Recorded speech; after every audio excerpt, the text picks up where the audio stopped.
jutro, drage študentke in študenti, kolegi in gosti. Dobrodošli tudi ta teden v čudovitem svetu zgodovinske pomladi, ki postaja že tradicija na našem oddelku. Danes imamo novega gosta, ki ga bo predstavila kolegica Nataša Miščič. Tako da s tem izredno kratkim uvodnim nagovorom se je moja današnja vloga zaključila in bom samo še poslušalec. Prosim, Nataša. Še s moje strani dobrodošli. Danes imam čast predstaviti mojega kolega Ivana Smiljanića, ki je moj sodelavec na Inštitutu za novejšo zgodovino, je mladi raziskovalec in tudi študent naše fakultete. Danes nam bo predstavil svojo knjigo, ki je šla lansko leto, Lovorov gozdovi in krompir, Prešernov pot v socializmu. Hvala lepa. Hvala vsem, da ste prišli. Seveda, jaz sem moje drugo samostojno delo, ki mi ga je dodelilo izdati, je, da sem bil soavtor stripa o požigu Narodnega doma, ampak čeprav sem to naredil in čeprav je prejšnji teden, mislim, da je ravno bilo, da je zdaj naj bi bil dokončno v slovenskih rokah in čeprav je tudi prejšnji teden prišel nemški prevod tega stripa, ne bomo govorili nič o tem stripu, ampak o mojem drugem delu, ki se pa ukvarja z Prešernom. Torej, niti ne bom govoril o Prešernovem življenju in delu, to nekako smo že spoznali, oziroma se da prebrati na toliko mestih, da nima smisla izgubljati besed o tem, ampak jaz sem se posvetil recimo temu biografiji njegovega posmrtnega življenja. Torej, kaj se je z njim dogajalo v vseh teh desetletjih in stoletjih po smrti, predvsem v smislu neke politične rabe oziroma izrabe njegovih pesmi, njegovega življenja. Torej, kako je vsak nek nov režim uporabljal njegovo delo, zato da je legitimiral samega sebe. Skratka, zakaj Prešeren? Jaz živim v Kranju, tako da sem se pač neprestano srečeval z njim in me je zanimal, zakaj ga tako slavimo, zakaj je toliko ustanov po njem imenovanih, zakaj toliko spomenikov, zakaj hodimo na njegov grob in podobno. Skratka, rezultat tega je bila moja magistrska naloga, ki je potem prijazno izdal inštitut.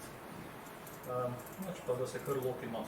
Torej, zakaj so pesniki nekako tako v ospredju? Nekako pesnike že od antike dale bi lahko rekli, nam gledamo kot nekega izbranca, ki lahko izrazi globoke misli na nek kvaliteten način, torej za tako ali drugače premišljenimi besedami in zaradi tega mu je nekako šlo prvenstvo v umetnosti dolga stoletja. Skratka, tukaj sem za primer dal ta stavba levo zgoraj je Petrarkova rojstna hiša, torej to, ki se zdaj nahajamo, nekako vemo, kdo je Petrarka. Skratka, rodil se v vasi Arqua, ki je danes je še dopolnjena z Arqua Petrarka, da se poudari ta njegova dediščina. In skratka, že v 16. stoletju so v tej hiši odprli njegov muzej, skratka, ki še danes obratuje, menda najstarejši pesniški muzej v celi Evropi, kar kaže na pomen pesnikov že v času pred 19. stoletjem in pred nacionalizmi. Potem v Londonu je tudi v Westminsterski abadiji tale pesniški kotiček, Poets Corner, kjer so pokopani ali pa spomeniki zastopani razni angleški literati in to je tudi tak zelo pomemben del opatije in med najbolj obiskanimi turističnimi znamenitostmi. Skratka, čeprav ta pojav pesnika kot nekega izbranca človeštva sega že v čas pred nacionalizmi, je pa potem do nove eksplozije prišlo prav z nacionalizmi. Torej, takrat se pojavi koncept nacionalnega pesnika. Torej, narodi izberejo enega svojega posameznika, ki je tako kvaliteten v svojem delu, tako nepresežen, da se uvrsti nad vse ostale. To je nek tak neuraden v bistvu, ne moremo reči, da je to kdorkoli odredil, da je nekdo nacionalni pesnik, ampak enostavno njegovo ime je tako upeto v vsak dan in v kulturo nekega naroda, da presega vse ostale. Na tole na sliki je odkritje spomenika Friedrichu Schillerju v Stuttgartu, odkritje 1839, kar naj bi bil nekak prvi tak dogodek v evropski zgodovini, da so s takim pompom odkrili tak velik spomenik kateremu koli pesniku, torej v času 19. stoletja. In v bistvu od tu naprej potem še praktično naslednje slabo stoletje je sledilo neštevno zaporedje odkrivanja spomenikov pesnikom in tudi drugim ustvarjalcem, ki so seveda vsi na nek način tudi legitimirali obstoj svojih narodov. Torej, kar hočem reči s tem je to, da ker so znali izraziti tako globoke in tako kvalitetne misli v svojih izrednih delih, so to potem v nacionalističnih programih tudi uporabljali kot nek tak priročno legitimacijo za to, da si nek narod zasluži svojo državo ali vsaj avtonomijo in za to, da pač potrdijo svojo zrelost v kulturi in umetnosti. No, seveda, ta odnos se je potem nekako prenesel tudi v socializem, ki je pa bil neko nasprotje od tega nacionalističnega poudarjanja več vrednosti posameznega naroda. No in zdaj, kako je prišlo do tega prehoda, ne? To nekako me je zanimalo, ker Prešeren je postal največji pesnik tudi po koncu druge svetovne vojne, kljub radikalni spremembi režima. In praktično, kako se je to zgodilo, to sem nekako raziskoval. No, zdaj pa, da se prvo pridemo do samega Prešerna. Torej, še preden je Prešeren umrl, torej ni bil prototip tega pozabljenega slovenskega literata, ki ga noben ne priznava in potem zgodaj umre v revščini in bolan. Ampak, če beremo časopise tistega časa, lahko zasledimo sicer ne ogromno, ampak tudi posamezne članke, v katerih ga priznava kot izredno kvalitetnega pesnika, ki si zasluži neko priznanje. Je pa res, da v teh člankih nastopa največkrat v tandemu z Jovanom Veselom Koseskim, gospod na srednji sliki, ki je do danes nekako postal sinonim za takega nespretnega klepača pesmi, ki je naj bi si izmišljal svoje lastne besede v slovenščini, zato da bi mu bolje sedle v njegove pesmi. In nasplošno nekako je tak prototip neravno navdahnjenega pesnika ob Prešernovem geniju. Zdaj, seveda, to je malce pretiravanje, ni ravno tako preprosto. Treba je tudi vedeti, da med Prešernom in Koseskim ni bilo nekega silnega antagonizma, da torej sta brala in relativno cenila delo in drugega, seveda pa so njuna dela imela različne namene. Torej, Koseski je pisal bolj tako narodno-buditeljsko poezijo, ki je bila recimo temu koristna za projekt nacionalnih zbujanj množic. Prešeren pa seveda teme njegove poezije so v glavnem vezane s precej drugačnimi temami. No, poleg tega se je med njiju urinil še Valentin Vodnik, ki je pa nekako imel avtoriteto prvega slovenskega pesnika, ker je pač izdal prvo slovensko umetno pesniško zbirko, oziroma tako se je piše v večini obravnav. Zdaj, če smo zelo natančni, obstajal še možakar Pavel Knobel, ki mu dejansko gre to prvenstvo, ampak se ga danes ne omenja, zdaj zakaj točno to pa bom prepuščen, da raziščete. No in še en akter v tej zgodbi je Janez Blajvajs, še en kranjski rojak, torej izdajatelj kmetijskih in rokodelskih novic in staroslovenski politik in tako dalje, ki se tudi nekako mnogokrat se predstavlja kot goreč podpornik Koseskega in njegove uporabne poezije in dosmrtni sovražnik Prešerna, ki je pač presegal njegovo razumevanje sveta. Ampak spet, stvari niso tako enostavne, tudi Blajvajs je spodbujal Prešerna in objavljal njegove pismi v svojem časopisu. Res pa je, da je pač bolj cenil delo Koseskega za ta narodno-buditeljski projekt. Namreč Blajvajs je recimo tudi zagnal akcijo, da se postavi Prešernu nagrobnik v Kranju. Takoj po smrti so najprej seveda mu postavili zelo skromen lesen križ, ki je začel že kmalu razpadati. Blajvajs pa je začel z akcijo po takratni Kranjski in Štajerski, s katero so zbirali denar za ta nagrobnik, ki stoji še danes v Kranju. Zdaj, ta nabiralna akcija je trajala dolgo, nekako ljudje niso bili silno navdušeni za zbiranje tega denarja. Tudi viri navajajo, da so precej več denarja prispevali za eno sočasno akcijo, ki je tudi takrat potekala za vojsko Bana Jelačiča, tako da ta narodno-buditeljski projekt še to takrat še ni se zelo razširil, ampak časoma 3 leta po smrti so ta denar zbrali in naročili ta nagrobnik in ga postavili v Kranju in ga seveda svečano odkrili.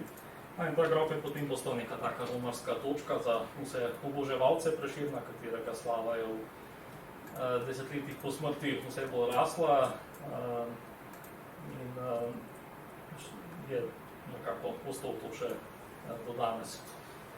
Potem naslednji pomembni korak od te kanonizacije Prešerna je prišel 1866, takrat je mladoslovenski tabor na čelu z Josipom Stritarjem Levi izdal recimo temu ponapis poeziji in Stritar ga je opremil z enim predgovorom, v katerem je zelo na široko in dolgo pisal o Prešernu kot o najgenialnejšem Slovencu in pesniku, kar je zraslo na tem prostoru.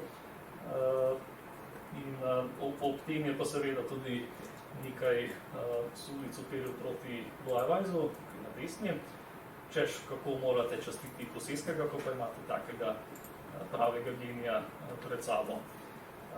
In prav ta izdaja poeziji velja tudi za neke vrste začetno točko Prešernovega kulta, torej prvič je bil poveličan v te naravnost nebeške višave in praktično od takrat dalje do danes se ni veliko spremenilo. Od takrat si pravzaprav nihče ni upal močneje oporekati tej interpretaciji. Zdaj, Blajvajs je menda sicer bil nekoliko žaljen nad Stritarjevim besedilom, ampak je torej priznal, da Prešeren je vreden vsega spomina in hvale, ampak je pa tudi on že takrat opozarjal, je napisal, da je treba biti previden, da se ne bi Prešernov kultus preveč razvil. In to je praktično prvič, da je nekdo uporabil besedo kult v zvezi z Prešernom. Ampak ne glede na Blajvajsove misli je pač zgodovina šla naprej in skratka Prešerna so začeli upodabljati umetniki. Torej, že ta prvi portret, ki sem ga pokazal, je, kot verjetno veste, najstarejši znani Prešernov portret, ki je nastal eno leto po njegovi smrti. Portreta iz časa življenja zaenkrat še nimamo. Tole je pa prvi kip, ki je nastal. Naredil ga je kipar Franc Ksaver Zajec. Sicer ni bil namenjen za postavitev kot spomenik ali kaj takega, ampak v bistvu za gledališko igro. Namreč ideja je bila, da so ta kip postavili na odro in potem so igralci oblečeni kot razne alegorije prišli do kipa in mu postavili lovorov venec na glavo in se mu klanjali in tako dalje, kar je neke vrste gledališka igra tega časa. So pa potem začeli izdelovati množično razne Prešernove kipe in kipce za namene okraševanja čitalnic in zasebnih prostorov rodoljubnih Slovencev, tako da v bistvu že takrat je bila ta množična produkcija. Na prvi pravi spomenik je potem dobil Prešeren na Blejdu 1883. In v bistvu tukaj je tudi politika vpletena. Namreč na prvi pogled je ta spomenik v bistvu samo zahvala Prešernu, ker je tako lepo pisal o Bledu, ampak pravzaprav je bil ta spomenik proti reakcija na to, da so kranjski Nemci prej postavili nedaleč od tukaj spominsko ploščo Anastaziju Segrunu, torej nemškemu pesniku, ki je sicer bil učenec od Prešerna, ampak je pa gojil nemške nacionalistične ideje in je bil na Kranjskem med Slovenci skrajno osovražen. Skratka, te nacionalne bitke so se bile tudi na tem nivoju spomenikov. Če so eni postavili svoj spomenik, so drugi postavili svoj spomenik v neposredni bližini in po možnosti še malce večji. No, potem nova stopnja slavljenja je bila ob 100-letnici Prešernovega rojstva, torej leta 1900, in potem šele z zamikom 5 let kasneje so pa v Ljubljani postavili ta znani spomenik. Tudi tukaj imamo spet to zgodbo političnih prepirov, namreč ta spomenik so postavili liberalci na čelu z županom Ivanom Hribarjem in tako klerikalni tabor kot socialdemokratski tabor je imel 1001 ugovor na kiparja, na zasnovo spomenika, na to, kako izgleda Prešeren, na muzo, na praktično vsak del spomenika je bil 1000-krat analiziran v časopisu in kritiziran in seveda tudi to, da so si liberalci prisvojili spomin na Prešerna in ga interpretirajo pač kakor jim paše. Seveda ta muza je posebej znamenita po odzivu ljubljanskega škofa Jegliča, ki ga je motilo, da je gola in seveda je pisal pritožbo na ljubljansko občino in na občini so se na tej seji menda prav veselo smejali in vrgli njegovo pritožbo v koš. Potem je pa še humoristični tisk je veselo pisal pesmice, pride škof na trg in sprašuje muza, kje je tvoja muza in pa mora odgovarja, da je že prodala kikavca in tako dalje. S časoma so se strasti pomirile in seveda danes je spomenik simbol Ljubljane. Potem po prvi svetovni vojni, skratka, kot vidite, začenjam predstavitev predvsej bolj zgodaj kot v socializmu, ker se mi zdi, da je pomembno razumeti te okoliščine, ki so predtem prišle, da pridemo do leta 1945 in naprej.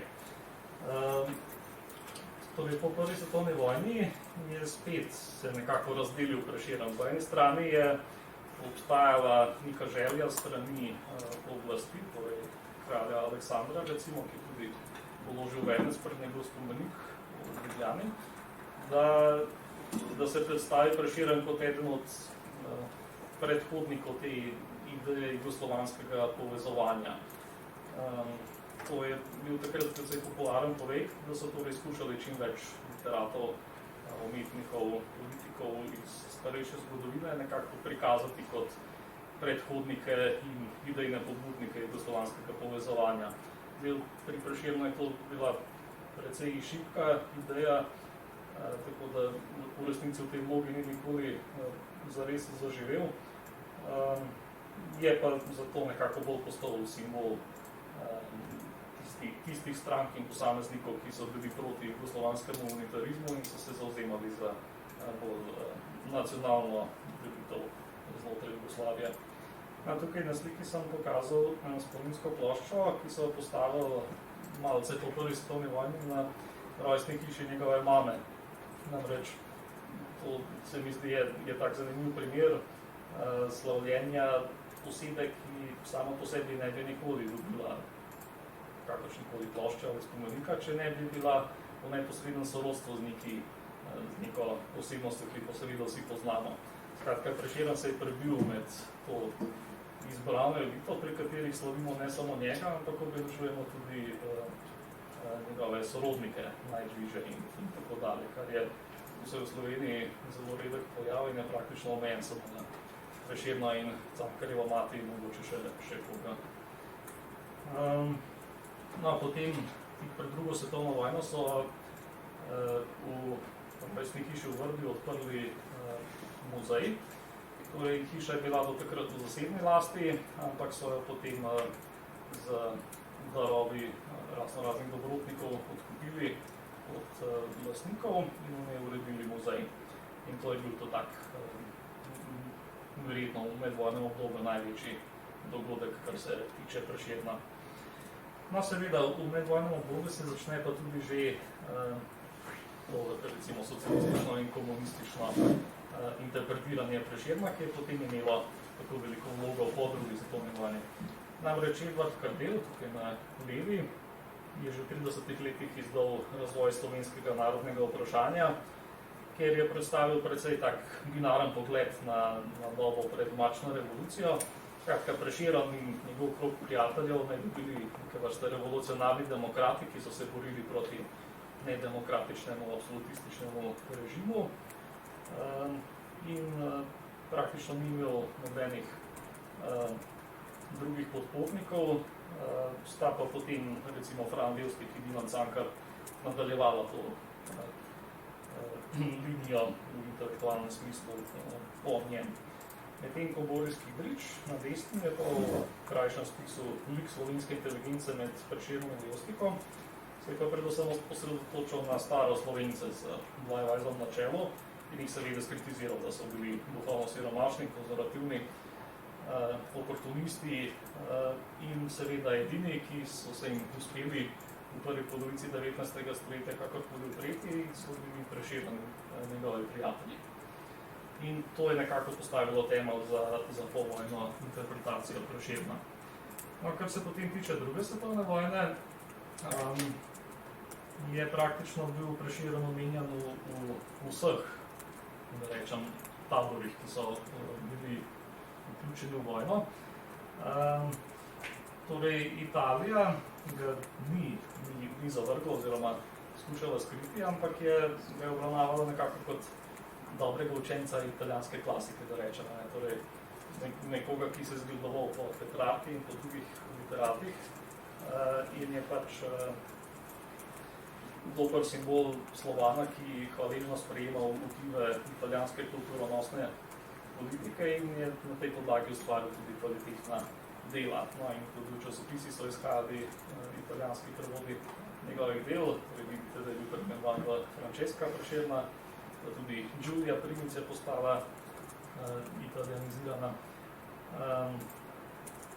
Ampak ja, je pač odnos ni bil povsem negativen. Zdaj, na drugi strani imamo Nemce, ki so prav tako do neke mere previtno pristopali do Prešerna.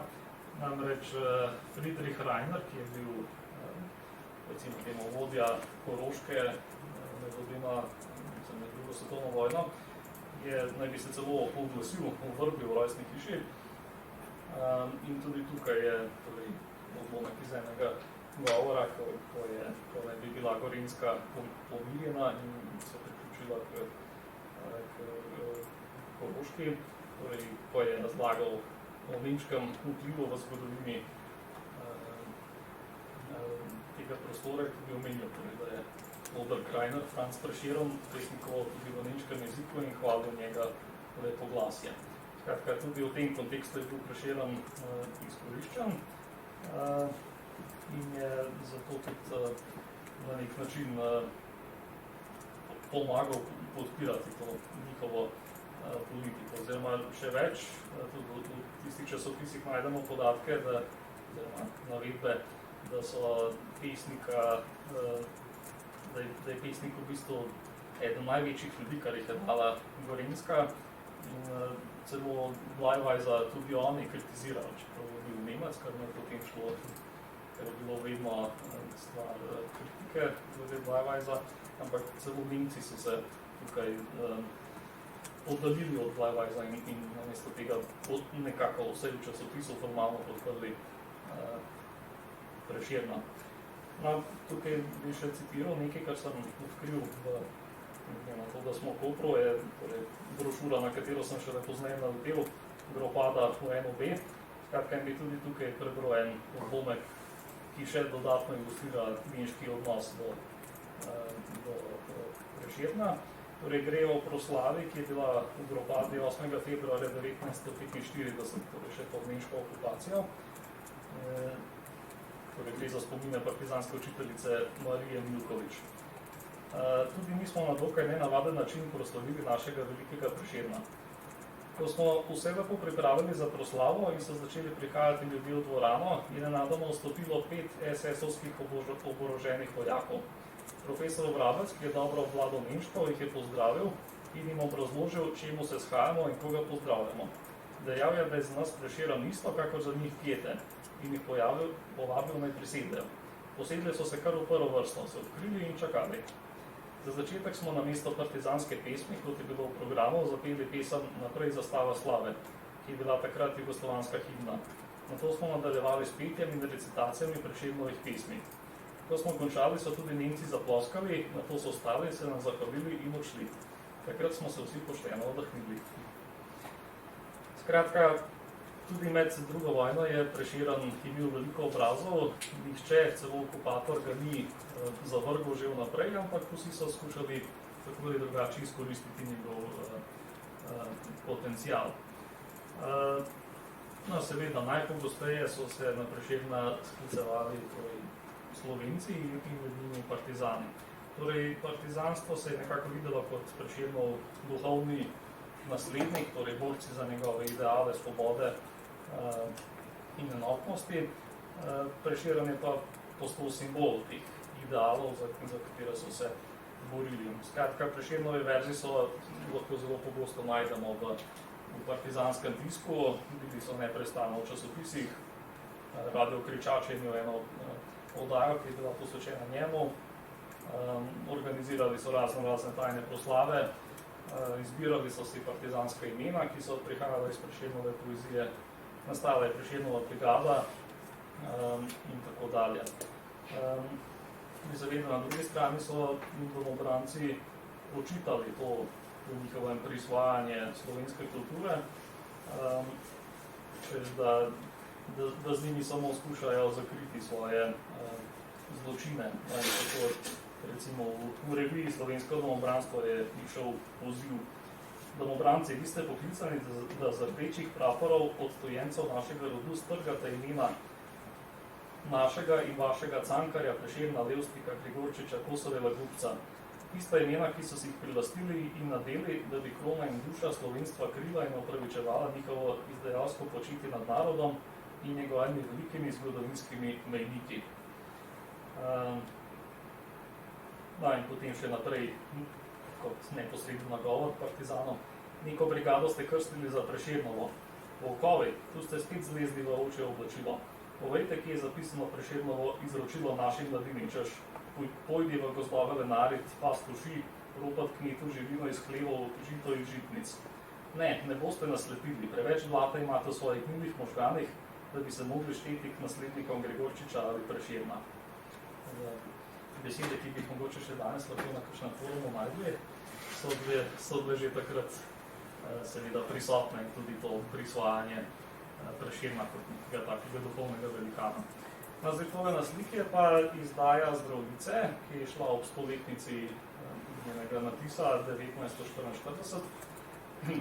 Skratka, to je tak redek partizanski tisk, ki je išel, ki so ga napisali v eni seveda ilegalni partizanski tiskarni v gozdovih pri Davči na Gorenjskem, in glede na okoliščine je zelo razkošen. Skratka, delno je tiskano v zlato tisku, noter so grafike in podobni. Skratka, vsekakor ilustrira, kako velik pomen je imel Prešeren za partizansko gibanje.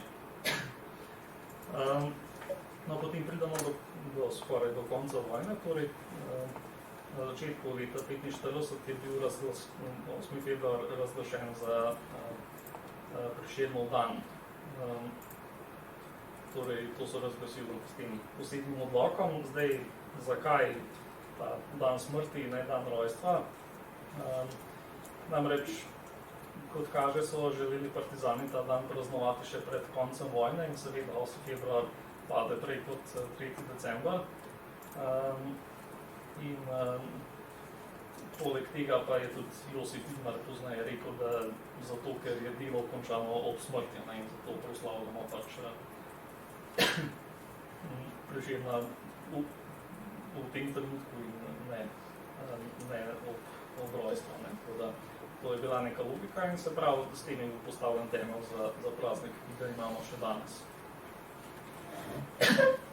Za hip bi se tukaj ustavil in bi se ozrl proti vzornikom, ki so nekako zgradili ta vzorec, po katerem so se zgledovali tudi kasneje pri Prešernu in Jugoslaviji.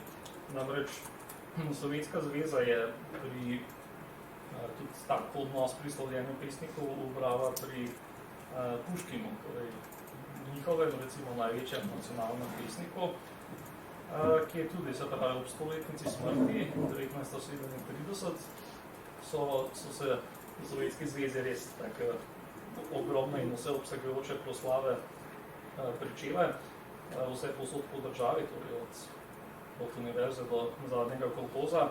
Tukaj tudi je torej, orjaški plakat s Puškinom na zvoniku bivšega samostana v Moskvi in seveda ogromno spomenikov postavljenih in preimenovanih mest in tako dalje. In v bistvu lahko trdimo, da je šlo za neke vrste prisvojitev ponovno tega kapitala, ki ga je nudil Puškin s svojimi deli. Zdaj nekateri trdijo, da je do tega prišlo zato, da si ga ne bi mogli prisvajati ruski emigranti, torej tisti, ki so pobegnili od sovjetskega režima. Drugi pa poudarjajo tudi vlogo, da so takrat pač potekale velike čistke v Sovjetski zvezi in da ne bi te pompozne proslave nekako to zakrile problematičnost tega in da bi pač skupaj praznovali pod eno zastavo.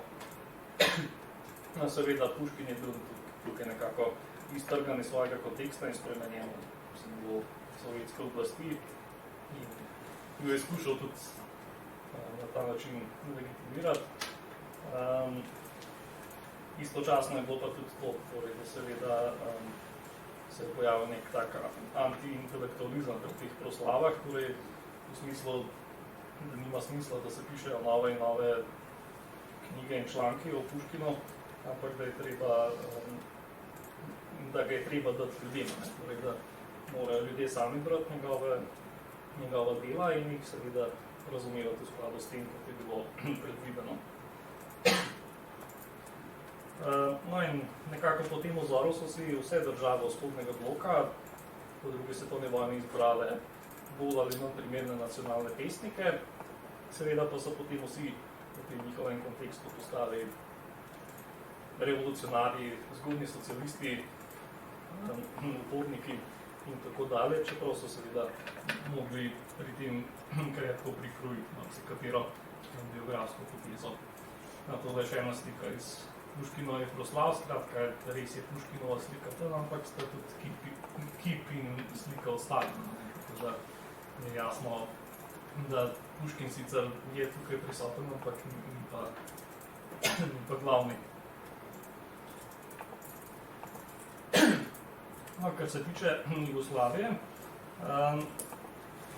prav tako, podobno kot Sovjetska zveza, ni izbrala za vsako republiko enega nacionalnega pesnika, ampak je bil izbran en sam nacionalni pesnik za celo državo in to je bil črnogorski pesnik in vladika Petar Petrović II. Njegoš. On je bil nekako istočasno za Črnogoro, pa tudi za Srbijo, tak nacionalni pesnik, ker je nekako izhajal iz istega kulturnega bazena, je tematiziral boj proti Osmanskemu cesarstvu, kar je bilo nekaj, kar so lahko razumeli tako eni kot drugi. No in leta 1947 so v Jugoslaviji proslava 100 let izida Gorskega venca, njegovega najslavnejšega dela, in takrat je seveda Njegoš nenadoma postal marksistični pesnik, socialist, revolucionar, medtem ko leta 1951, iz katerega je ta znamka, pa so bile prav tako proslave ob stoletnici njegove smrti in je v tem času pa je bil velik poudarek na proslavah, ko so govorili predvsem o carski Rusiji, ki je zavirala razvoj Črne Gore v času njegovega življenja, kar seveda je letelo predvsem na informbirovski spon v tistem času. Potem dalje je tukaj še sam na kratko, torej Njegošev grob, kapela na vrhu hriba Lovčena, tudi to je potem v socialistični Jugoslaviji ta kapela je bila zrušena, nadomeščena s takim sekularnim recimo temu mauzolejem, in je pač kljub številnim pozivom naj ne zrušijo te kapele, je pač se Jugoslavija tako odločila in tako da ta stavba ni več v resnici verska. Torej, zdaj pa, da gremo prav na Prešernov socializmu. Torej, nekako od konca druge svetovne vojne do začetka 50-ih let je tudi tukaj zelo opazna ta tendenca, da so Prešerna hoteli ideologi vrniti delovskim množicam, torej delovci naj bi se učili in brali njegova dela. In na nek način je nastal vtis, da to slavljenje poteka naravno, torej da ljudje to sami hočejo, ne pa da je to nek projekt, ki je bil spodbojen z vrha. Sicer v marsikateri biografski potezi, recimo Prešeren ni bil najbolj primeren kandidat za kanonizacijo od prepričanj svojega obnašanja, ampak ne glede na to so pač ti problematični deli so bili zagrnjeni, postavljeni v ozadje in tisti ustrezni deli pa so bili potencirani, tako da je tudi Prešeren lahko postal zgodnji komunist, revolucionar, prerok, ki je napovedal partizanstvo in osvoboditev, pa tudi simbol za delo, ki so ga potem opravili v času miru. Za propagando so torej uporabljali bolj kot ne samo posamezne verze iz Zdravljice in predvsem uvoda Krsto pri Slavici, ostalo pa skoraj da ni bilo uporabljeno. In ta urnik proslav se je seveda ravnal po 8. februarju, tako kot še danes. In spremenila se je tudi vizualna podoba, namreč Prešeren je na številnih starejših portretih je bil tak bolj kot ne zamišljen, krhek, bolehen, nekako tako. Potem na teh novih portretih je pa postal recimo krepak, močen, zazr to prihodnost in tak heroj, kot se šika. Skratka, ta podoba, ne, tako vizualna kot tudi njegovih dela, ne, je temeljila na teh že preomenjenih besedilih od Kalvelja in Kidriča, so pa svoje dodali potem še tudi ideolog in sociolog Boris Ziharov, France Kidrič, oče od Borisa, ki je bil tak v bistvu akademik vodja SAZU in je predvsem nekako dal znanstveno auro vsem tem navedbama, ki so jih spodbujali v tistem obdobju.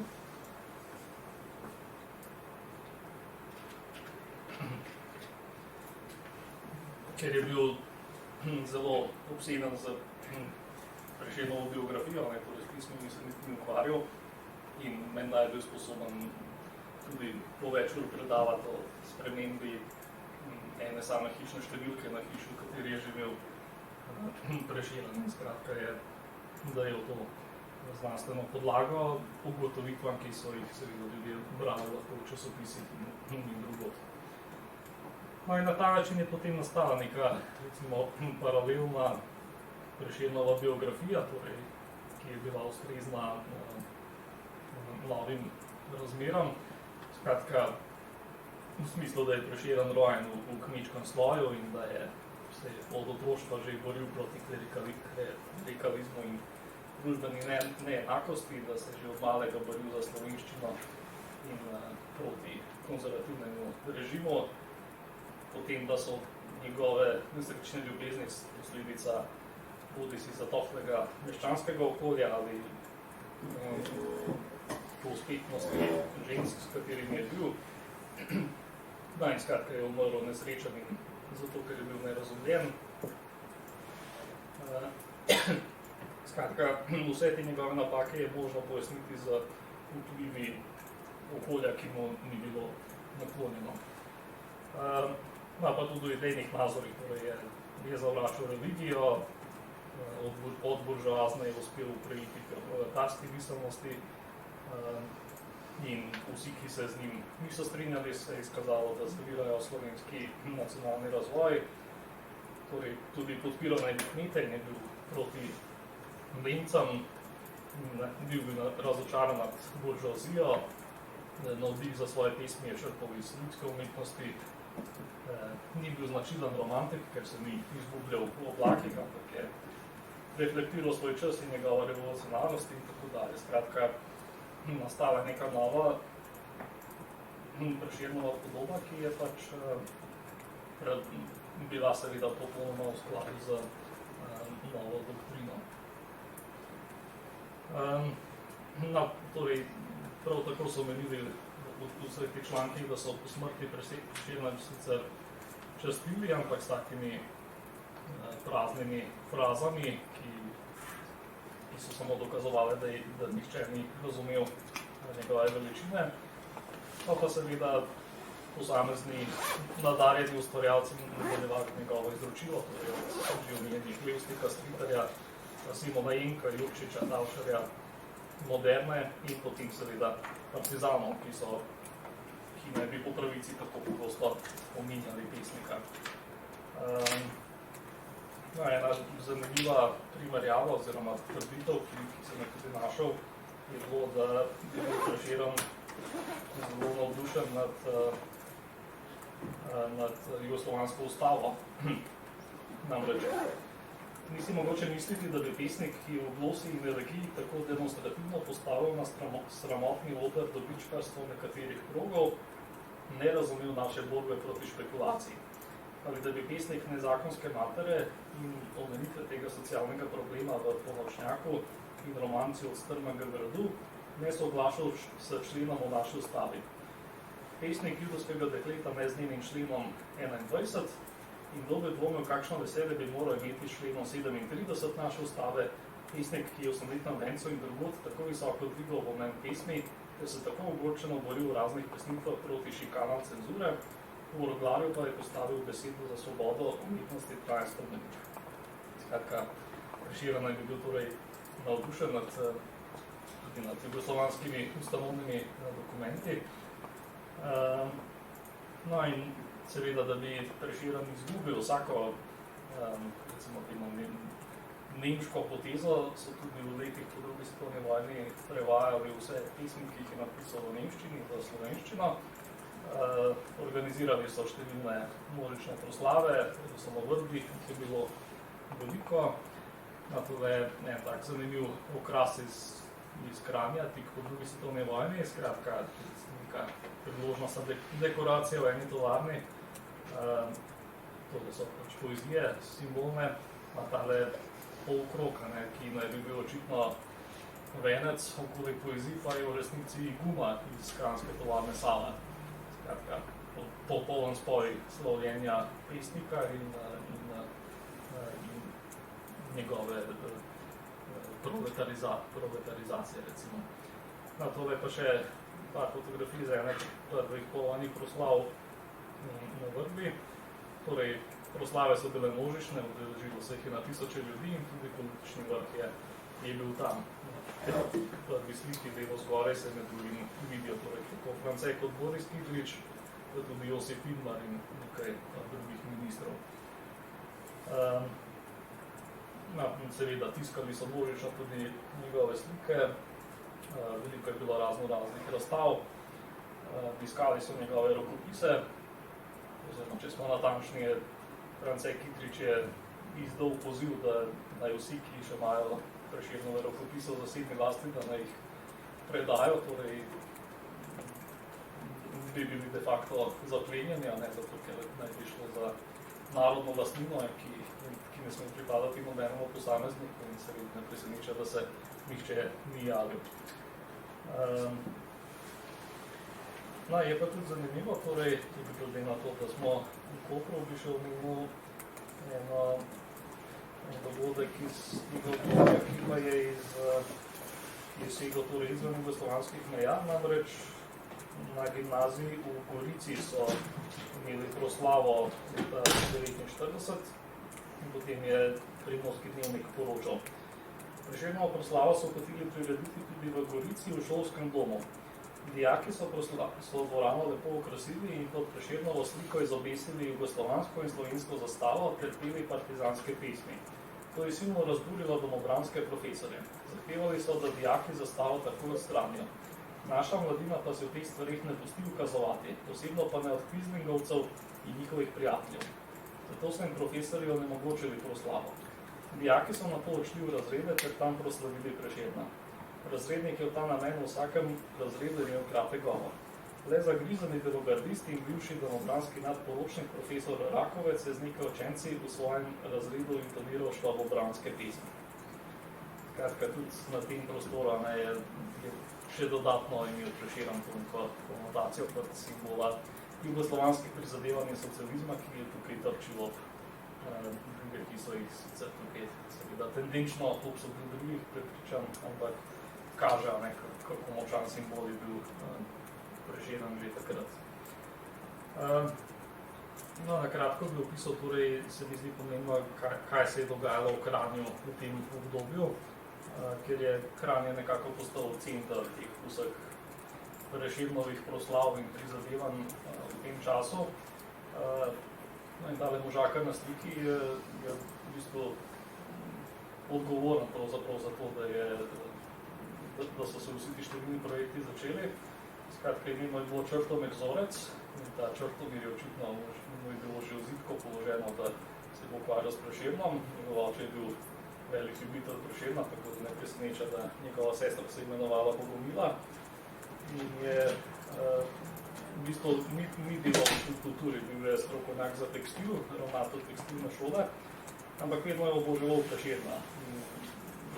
Neprestano se je ukvarjal s Prešernom in zbiral razne podatke in gradivo o njegovem življenju, iskal je predmete, spraševal ljudi, skratka, zelo tak zagret in zagrizen preučevalec.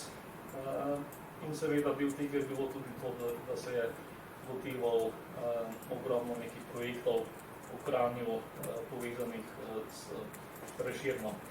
No, prvi tak projekt po drugi svetovni vojni je bila Prešernova hiša smrti, torej ta še vedno stoji seveda v Kranju. In po drugi svetovni vojni je bila še v zasebni lasti. Zdaj, kranjska občina se je odločala, kaj naj z njo naredi, torej želeli so jo preurediti v muzej in na koncu je seveda padlo odločitev, da je bila hiša enostavno nacionalizirana in lastniki niso dobili nikakršne odškodnine in so se pač morali izseliti zato, da bi se lahko v hiši odprl muzej. Zdaj, ta otvoritev muzeja, to je trajalo še dolgo časa. Najprej so imeli ambiciozne načrte za preureditev te stavbe. Razni arhitekti so risali načrte, potem je zmanjkalo denarja, projekt je zastal. Imeli so razne ideje o tem, da bi noter odprli knjižnico, pa celo neko tako recimo kulturno gostilno, kar je pomenilo, da bi bila taka majhna in namenjena predvsem kranjskim literatom, ustvarjalcem, politikom, ki bi se v njej pogovarjali o seveda visokih temah nadaljnih kulturnih projektov, ampak seveda mnogi so se strinjali, da gostilna v Prešernovi hiši nekako ne bi imela zaželjenega učinka. No in edino, kar so uspeli narediti v prvih 10 letih po koncu vojne, je to, da so v Avlo postavili tale doprsni kip Prešerna, torej mogoče prva taka kiparska upodobitev Prešerna kot takega močnega partizanskega, krepkega, v prihodno zazrtega pesnika, ki nima nič skupnega z temi spodobani izpred druge svetovne vojne.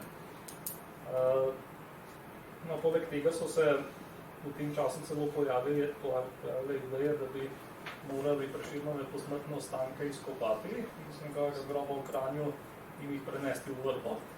Deloma je bilo to povezano s tem, da so seveda želeli preveriti njegove ostanke v Lobanju in na podlagi tega narisati ta portret, ki ga Slovenci očitno tako zelo želimo dobiti.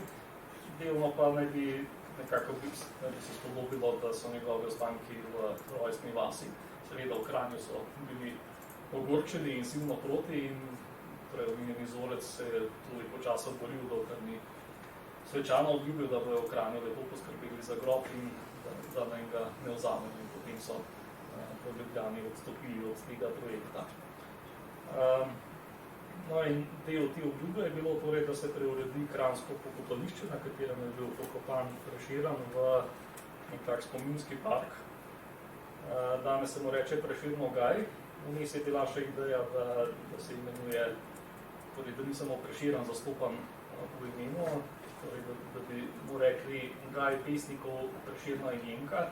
Samo reč tudi Simon Jenko je pokopan tukaj, ta grob najbolj na desni, ta nagrobnik je njegov nagrobni spomenik. Ampak tudi tukaj je Prešeren pač prevladal nad svojim mlajšim kolegom in tako samo on danes v imenu tega parka.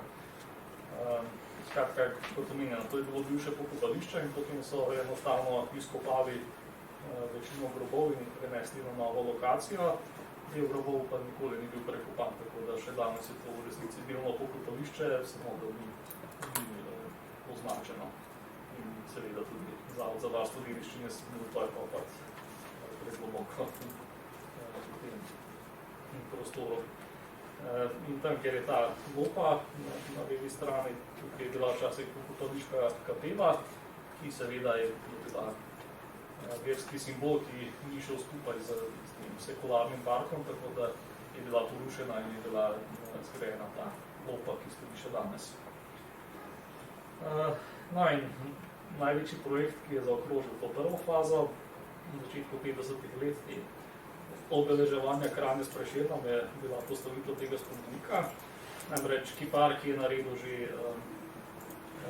tisto doprsje, ki sem ga prej pokazal, Frančišek Smrdu, doma iz Postojne, je potem bil naprošen, da ustvari še tako figuro kot Sešika, torej ne samo doprsni kip, ampak Prešerna, kot si ga Kranj zasluži. No in projekt je bil prevelik samo za njega, je pritegnil delo še kolega Petra Lobodo, potem sta ustvarjala tale spomenik.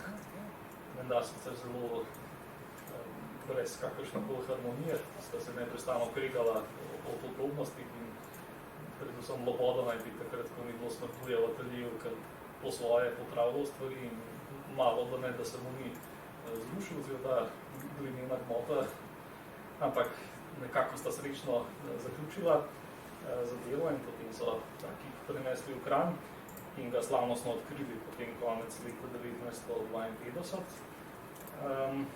Bilo je ogromno pritožb, da je prevelik za ta prostor, da nekako glede na to, da gre za relativno majhen trg,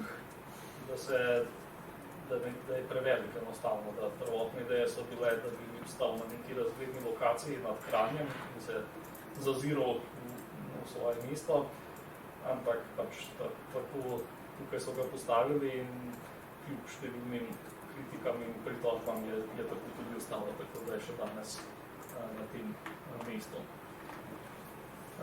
No, potem nekako po odkritju 50-ih in začetku 60-ih let lahko opazimo to novo tendenco, da torej Prešeren kot nek socialistični simbol, kot zgodnji partizan in revolucionar se to začne počasi umikati. Namreč tudi Boris Ziharov izgubi do neke mere svojo moč, bolj vplivan pa postane Josip Vidmar, torej že preomenjeni kulturnik in tudi politik. Namreč on je pa Prešeren interpretiral stališča, da ni svoboda ključen pojem njegove poezije, kot so trdili Ziharov in Kidrič in tako dalje, ampak ljubezen. In v bistvu ni zelo neka revolucionarna ideja, ne?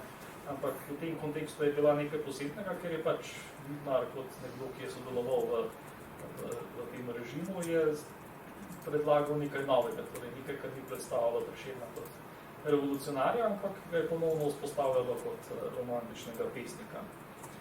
No in tako ali drugače sicer se je fokus preusmeril bolj kot ne na Prešernove nagrajence, tako kot kako že tudi danes.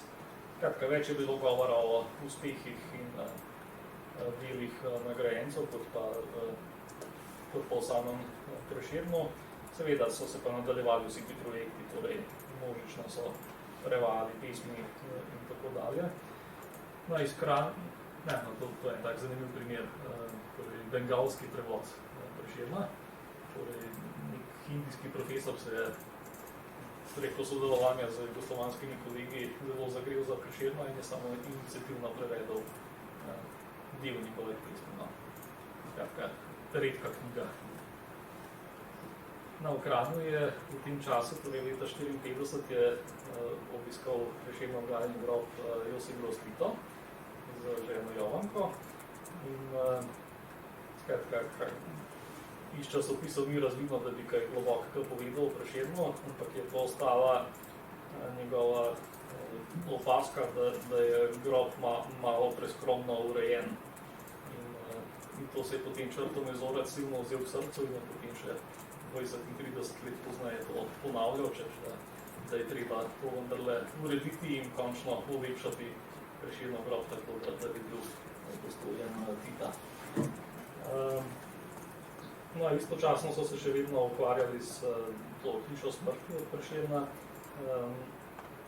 Veliko arhitektov se je izmenjalo in šele 1964 so potem vendarle odprli muzeji, torej praktično 20 let je trajal ta projekt odpiranja muzeja v tej hiši in na koncu pa je vendarle uspelo, da so od takrat naprej ta odprt tako Prešernov spominski muzej, kot tudi občasne razstave.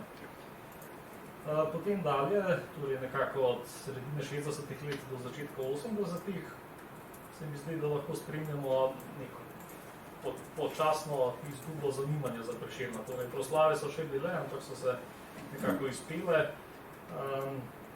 Nihče ni več vedel, kaj bi novega povedal o Prešernu v tem socialističnem kontekstu. Opravljena je bila neka časopisna anketa, ki je pokazala, da tudi Kranjčani v bistvu kljub trudu in angažmaju tako Črtomira Zorca kot številnih drugih v bistvu ne vejo niti letnice rojstva, niti kje je Prešeren pokopan, neke take osnovne stvari. Tako da je ta projekt nekako ni bil tako uspešen, kot se je izkazalo.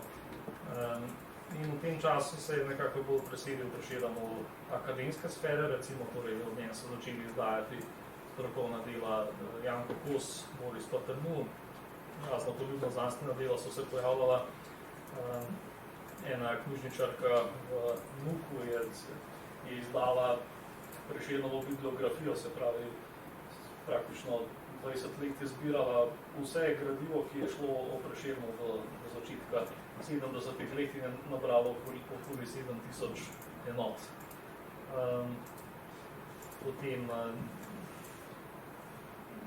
torej nadaljevalo se je tudi to iskanje portreta. Išla je neka brošurica, v kateri je avtor trdil, da je našel dva nova Prešernova portreta od Goldensteina, torej tistega slikarja, ki je naslikal ta prvi znani portret in je potem natančno elaboriral, zakaj verjame, da sta tole portreta Prešerna, ki sta nastala še pred smrtjo, kar bi seveda bilo izjemno odkritje, ampak načeloma se kulturniki in poznavalci in slavisti niso strinjali in tako je izbruhnila več tednov trajajoča polemika o tem, ali je to Prešeren ali ni, ali so samo skice, ki s tem niso povezane. No, na koncu pa so bili najglasnejši tisti, ki so rekli, da mogoče ni tako važno, da vemo, kako je bil Prešeren videti, da je bilo pomembno to, da beremo njegove pismi in ga spoznavamo v njih. Naj bi še pokazal, torej Dine Rogel, en karikaturist, je pa se odzval takole, skratka, lahko si vsak zbere svojega Prešerna, da smo vsi zadovoljni. Se pravi, če vam je preveč resen ta Goldensteinov portret, imate nasmejanega Prešerna, potem desno od njega nas spominja, da je bil Prešeren doma na kmetih, potem Prešeren za slovensko inteligenco, Prešeren za poslovneže, spodaj, torej študent je lahko izbira med študentom ali Prešernom rokerjem, potem Prešeren za zraven stilno pohištvo in pa še Prešeren za športnike. Skratka, to je tudi ena taktika, s katero bi lahko razrešili problem Prešernove podobe.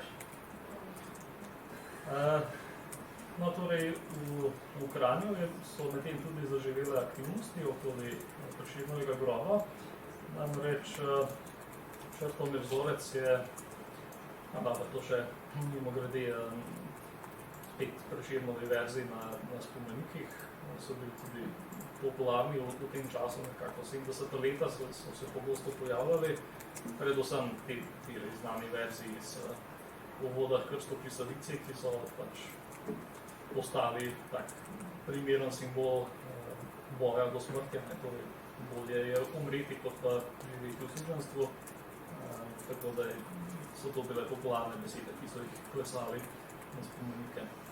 Skratka, kot omenjeno, Črtomir vzorec je v Ljubljani po naključju našel grob od Prešernove hčerke, Ernestine Jelovšek, in po nekaj čudežu se je grob ohranil, tudi po 40-50 letih, in se je odločil, da se ne bi ta grob izgubil, da bi ga prekopal v Kranj.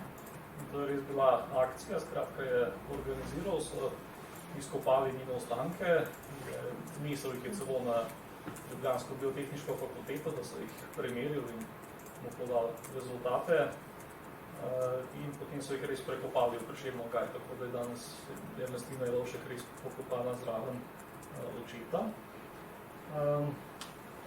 No, potem v podobnem času so po Dogaju odkril kip Lojzeta Dolinarja, enega kiparja, ki se je takrat preselil v Kranj. No in tukaj se tudi vidi, se pravi, tole na levi je isto naredil Dolinar, ampak še pred Prvo svetovno vojno. In tukaj se mi zdi, se lepo pokaže ta razlika med predsocialističnim in socialističnim Prešernom. Torej, njegovega portreta nimamo, ampak tukaj se vidi ta evolucija, recimo, torej od nekako zaskrbljenega, namrščenega pesnika do takega krepkega in močnega, ki gleda z pričakovanjem v prihodnosti. No, potem je seveda še en kup drugih predlogov v tem času v Kranju, torej vzorec je predlagal, da se odpre Prešernov inštitut, kar pomeni ena cela ustanova, posvečena samo poučevanju Prešerna, ko bi se mi odprl. Najbolj ambiciozen je bil njegov predlog, da se celo mesto preobrazijo nek vrste, on je rekel, Prešernov Weimar, torej njega je očaral Weimar v Nemčiji, ki goji tradicijo Goetheja in Schillerja, ki sta tam živela in delovala.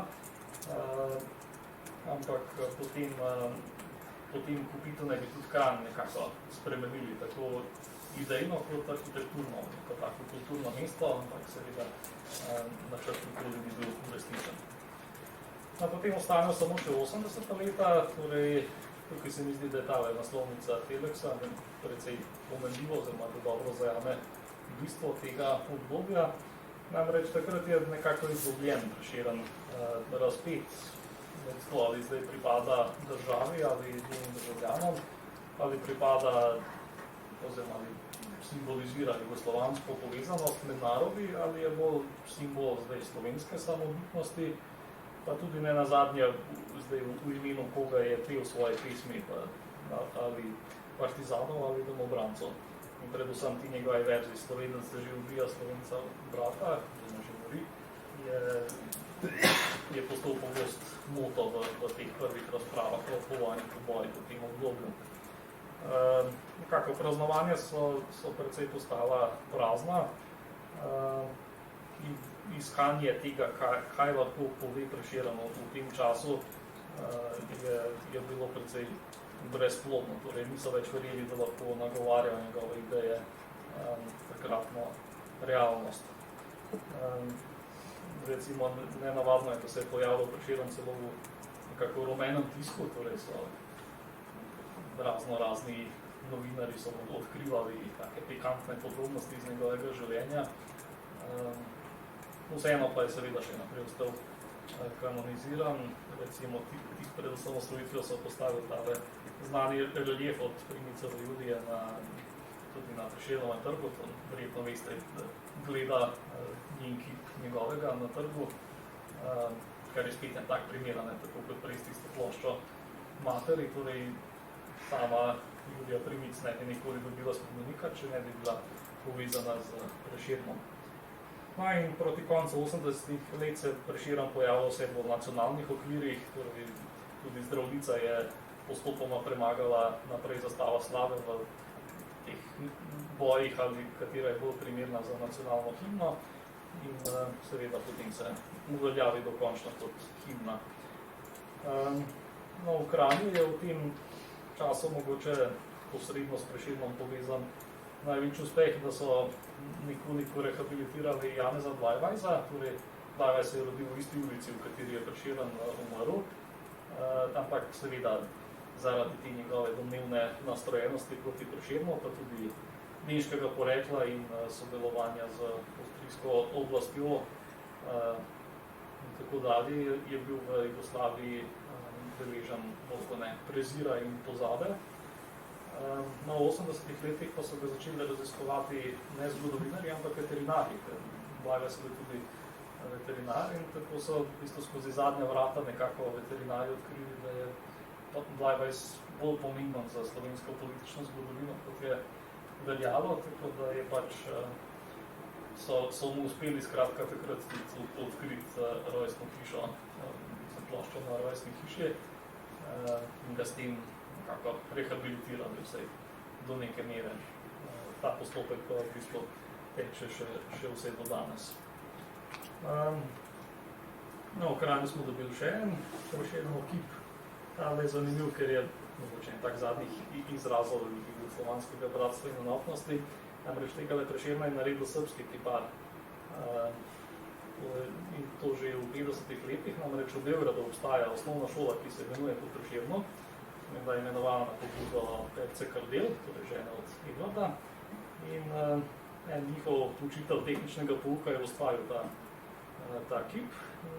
Časoma so prišli iz Kranjske osnovne šole Franceta Prešerna na obisk svojim beogradskim kolegom in so videli kip in so jim rekli v Beogradu, da ga bojo odlili v bron in ga podarili v znak prijateljstva in potem so res tako storili in ta kip je še danes tam. Seveda ta zgodba za njim je bolj nepozabljena, ampak je tak mogoče zadnji izkaz tega sodelovanja med jugoslovanskimi narodi skozi Prešerna.